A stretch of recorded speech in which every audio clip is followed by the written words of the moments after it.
Hai, apa kabar semuanya? Semoga kabar Anda baik-baik saja. Terima kasih karena sudah memberikan support dan juga kesetiaan Anda untuk membangun channel Codot Film. Yuk kita lanjutkan alur ceritanya, sambil siapin kopi dan cemilan, setting suara volume full. Gasken, setelah membangkitkan kemampuannya, dia bertemu banyak pemburu dalam 2 tahun terakhir, tetapi tidak satu pun dari mereka merupakan pengecualian. Pemburu, tepatnya, ketika mereka mendekati yang bangkit, hidung mereka akan mencium bau yang sangat tidak enak. Awalnya saya kira itu penyakit dan sudah berobat ke banyak dokter, tapi tidak ada perbaikan. Saat ini, dokter yang saya temui mengungkapkan pandangannya dengan serius. Mungkinkah pemburu mobil merasakan kekuatan sihir melalui indera penciuman? Itu tebakan yang meyakinkan. Semakin tinggi level hunter, semakin kuat aromanya, dan semakin rendah level hunter, semakin lemah aromanya. Tentu saja orang biasa tidak akan mencium apapun. Tetapi 039, ini pertama kalinya aku mencium bau yang enak. 039. Ketika saya memikirkan apa yang terjadi hari ini, jantung saya berdetak tanpa sadar. Bahkan, karena penasaran dengan identitasnya, saya menemukan informasi pria ini di situs asosiasi segera setelah penggerbekan selesai. Cheng Jinwoo. Kelas E. Itu sama dengan informasi yang saya lihat di sertifikat kualifikasi pemburu. 039. Tidak ada informasi kontak 039. Bahkan jika Anda mengetahui informasi kontaknya, apa yang ingin Anda lakukan? Menyadari bahwa dia tidak dapat menemukan informasi lebih lanjut di situs web asosiasi, Hen tanpa sadar memutar nomor Zhao Mingji, kepala departemen perekrutan. Quote, pemburu mobil, ada apa pada jam selarut ini? Saat itu sudah pukul 1 dini hari. Jika penelepon itu bukan satu-satunya pemburu wanita peringkat S di negara H, dan juga wakil ketua departemen pemburu tempatnya berada, dia pasti tidak akan menjawab panggilan itu.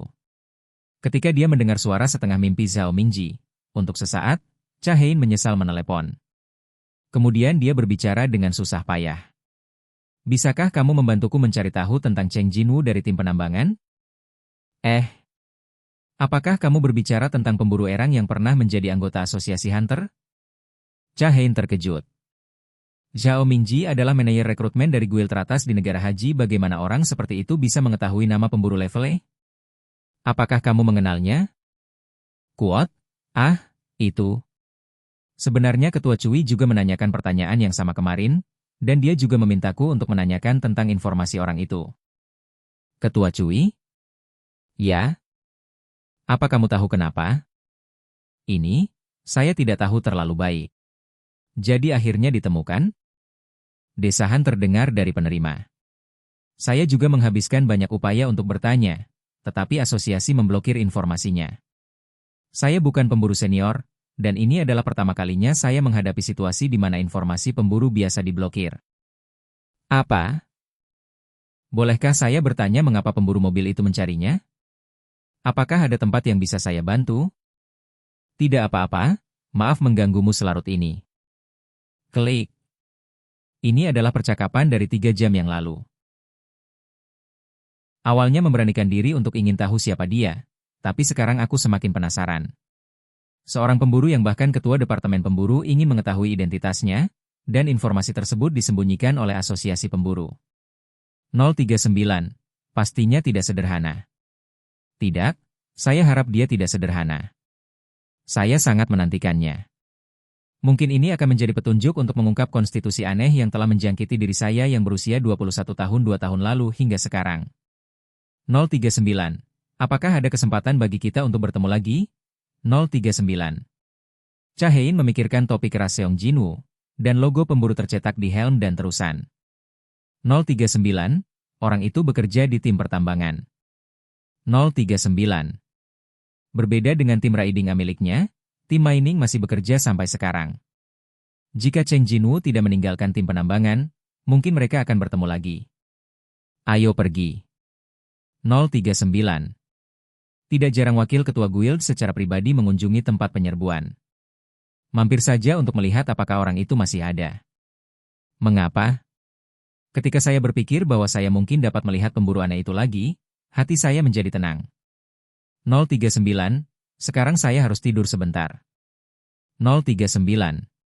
Untuk jadwal hari ini, Cha Hein menutup matanya secara paksa. sebelum fajar. Cheng Jinwoo berangkat pagi-pagi dan tiba di tempat yang telah disepakati. Ini berbeda dengan situasi di mana saya bergabung dengan tim di tengah penyerbuan kemarin.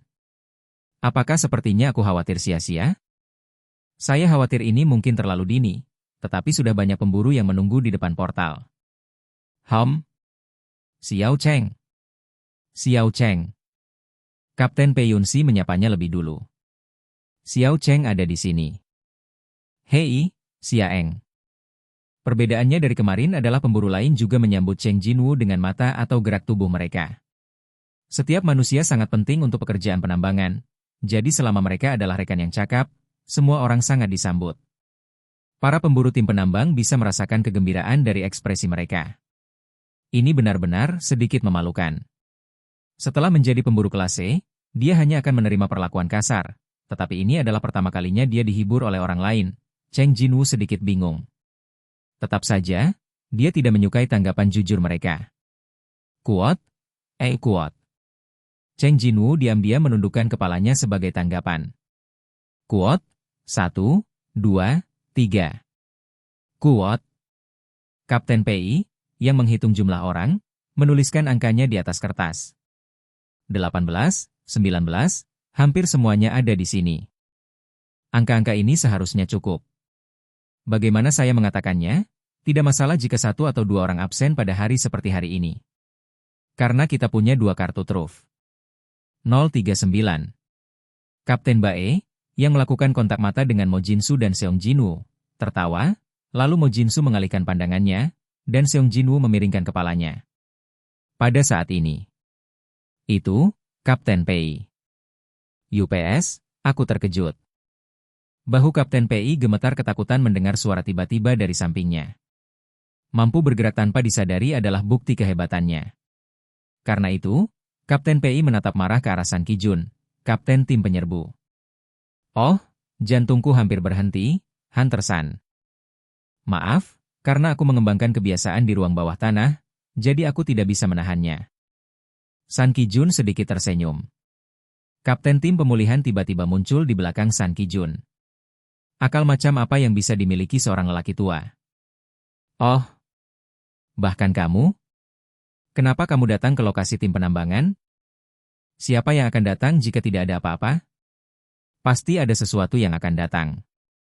Kapten Pei memandang San Kijun dengan bingung. San Kijun melihat sekeliling ke arah para pemburu tim penambang dan membuka mulutnya. Porter tim kami tidak datang.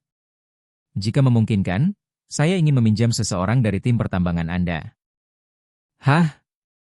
Mata Kapten Pei membelalak. Bukankah itu tim daur ulang dengan kekuatan besar dan pandai memindahkan barang?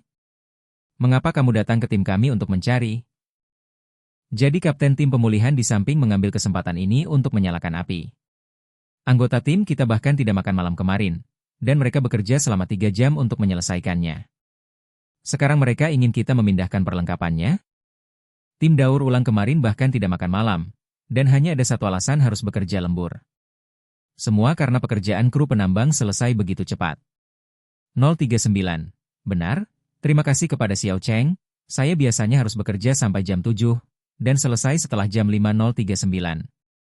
Kapten tim pemulihan membantahnya dengan mata terbuka lebar dan lehernya tertahan. Kapten Pei tidak mengatakan apa-apa tentang itu. Mungkin San Kijun merasa tingkat penjelasan ini sudah cukup, jadi dia bertanya kepada para pemburu di tim penambangan. Ada yang mau bergabung dengan Raiders? Masih mendapatkan tunjangan setelah pertarungan tim. Kuat? Kuat. San Kijun melirik ke depan dan ke belakang dengan cemas, tetapi tidak ada yang mau berdiri. Semua orang melihat jari kaki mereka, atau ke langit, menghindari tatapannya. Tentu saja. 039, siapa yang akan mempertaruhkan nyawanya untuk uang sekecil itu? 039. 039, aku tidak akan pergi bahkan jika kau membunuhku. 039. Di antara para pemburu tim penambangan, peringkat tertinggi adalah peringkat C. Kebanyakan kelas D. Bahkan ada yang grade E. Namun, tempat San Kijun akan membawa mereka adalah penjara bawah tanah level yang diklasifikasikan sebagai level tertinggi. Bahkan penjara bawah tanah tingkat B akan ragu untuk pergi, apalagi penjara bawah tanah tingkat A. Oke guys, jangan lupa like, comment, share, and subscribe di channel Codot Film. See you next video, peace out and bye-bye.